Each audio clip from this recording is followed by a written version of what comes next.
हमें यह जानना जरूरी है कि हमारा कान आखिर काम कैसे करता है और इसके काम क्या क्या है। हालांकि हमारे कान का सुनने के अलावा भी बहुत कुछ काम है जिसके बारे में हम जानेंगे। देखिए, हम सब जानते हैं कि हमारा कान हमें सुनने में मदद करता है और हम जितना भी इंफॉर्मेशन लेते हैं उनमें से 13% इंफॉर्मेशन अपने कान से ही लेते हैं, मतलब सुनकर लेते हैं। इसलिए पहले हम ये जानते हैं कि हमारा कान कैसे बना हुआ है। जब हम अपने कान की संरचना को देखते हैं तो हमारा कान 3 पार्ट में बटा हुआ है, आउटर ईयर, मिडल ईयर और इनर ईयर। कान का हर एक पार्ट अलग अलग काम करता है और अलग अलग सबका फंक्शन है। सभी साउंड को प्रोसेस करने का काम करते हैं। हमारा जो आउटर ईयर होता है ये बना होता है पिन्ना से, जो हम अपने कान को बाहर से देखते हैं, बिल्कुल पत्ते की तरह निकला रहता है और इसी पिन्ना के बीच में एक गड्ढा सा बना होता है जिसे कोंचा या कोनका कहते हैं। और इसी पिन्ना के बीच में एक छेद होता है जो कि लगभग 3 सेंटीमीटर लंबा कैनाल बनाता है जिसे एक्सटर्नल ऑडिटरी मीटर कहते हैं।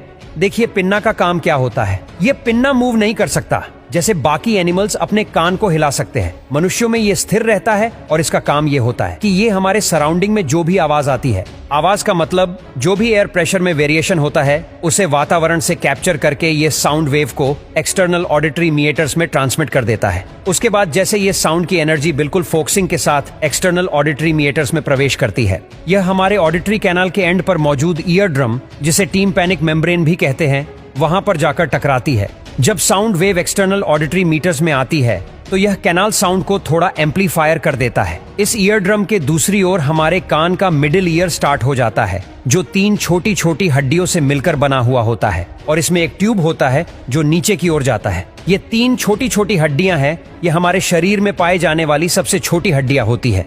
जब ईयर ड्रम बाहर से आने वाले साउंड वेव की वजह से वाइब्रेट करने लगता है तो इसी ईयर ड्रम से कान की ये तीनों छोटी छोटी हड्डियां जुड़ी रहती है।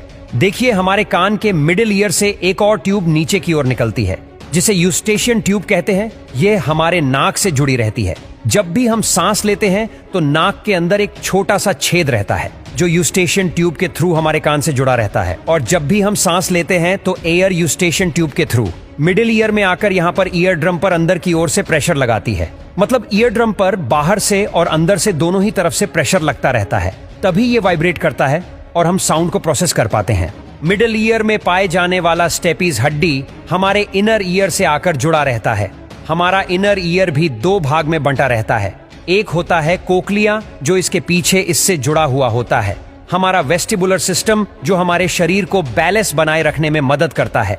हमारा यह जो कोक्लियर होता है ये बिल्कुल स्नेल की तरह संरचना वाला होता है जिसमें कुछ फ्लूइड भरा रहता है। देखिए, जब ईयर ड्रम की वजह से ये तीनों हड्डियां वाइब्रेट करने लगती हैं, तब ये हड्डियां अपने वाइब्रेशन को कोक्लिया में ट्रांसमिट करने लगती है। मतलब इसके वाइब्रेशन से कोक्लिया भी वाइब्रेट करने लगता है और ये कोक्लिया भी अंदर से 3 भागों में विभाजित रहता है। सबसे पहले साउंड हमारे ब्रेन स्टेम में पहुंचता है। ब्रेन स्टेम से एक नर्व आती है। इसी ब्रेन स्टेम के पीछे यहाँ से ट्रैक पहुंच जाते हैं थैलेमस में। और थैलेमस क्या करता है, इन सारे साउंड वेव के सिग्नल को हमारे ऑडिटरी कॉर्टेक्स में भेज देता है, जो हमारे ऑडियो को प्रोसेस करके हमें चीजों को बहुत ही क्लियर सुनवाता है।